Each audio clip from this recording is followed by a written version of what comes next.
All right, thank you all for coming. I just have quick closing statements and then we can wrap things up. There's a limited history we learn in school. The U.S. history of slavery, which ended with the Civil War, followed by segregation, Rosa Parks, and Reverend Martin Luther King Jr. When the Civil Rights Act was signed in 1965, equality was achieved and the story ended. This was the history told by the victors, by the writers of the books. Most immigrants from India settled in Cleveland after the Civil Rights Movement. We don't show up in the story. We're not portrayed as people with power, as activists, or even contributors to our nation. But not all of U.S. history is in the books, nor is all of U.S. history in the past. For every group of 3 people here, I want you to raise one, I want one of you to raise your hand.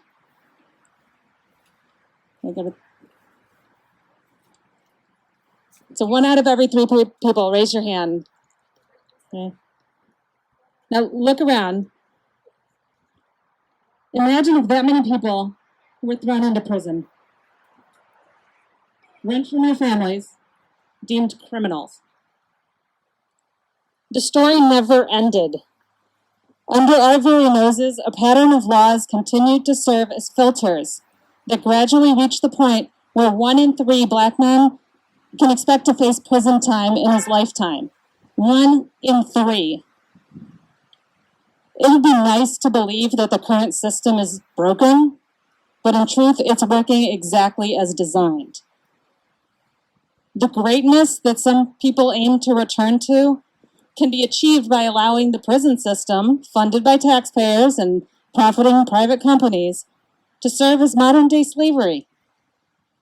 America is the land of the free, yet Black lives are still fighting for freedom. Take the time to do the research. Learn about the Tulsa Race Massacre, Emmett Till and Medgar Evers. Read about redlining and education, educational funding. Listen to the Black voices. When they say that they have been marginalized, silenced, and targeted, believe them. Cleveland is over 50% Black, yet our community tends to settle in neighborhoods in areas that are predominantly white. We are not hearing the Black voices in our communities, so we must seek out the opportunities to learn and to listen. Before 1947, many Indians curried favor with the British Raj so that they could benefit personally and live comfortably. Here in America, we Indians have benefited by playing by the rules. But Indians are the descendants of generations of brave freedom fighters and activists. From Rani of Jhansi, a fighter, to Sarojini Naidu, a poet and orator. From Tipu Sultan and Mangal Pandey to Babasaheb Ambedkar and Mahatma Gandhi, our history is filled with people who harnessed their individual strengths and their passion for justice and channeled it toward a shared goal of toppling an oppressive regime. So the question now is, which side of history do we wish to be a part of?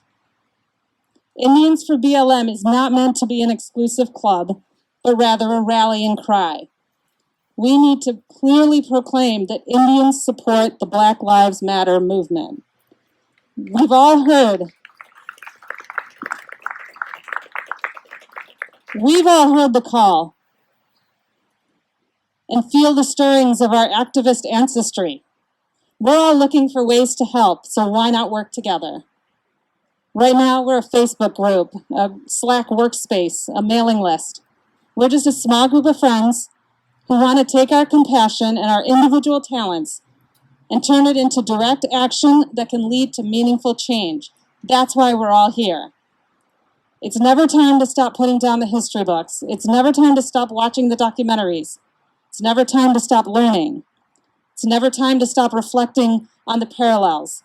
But now, today, in this moment, it's time to stop doing only those things. It's time to take action.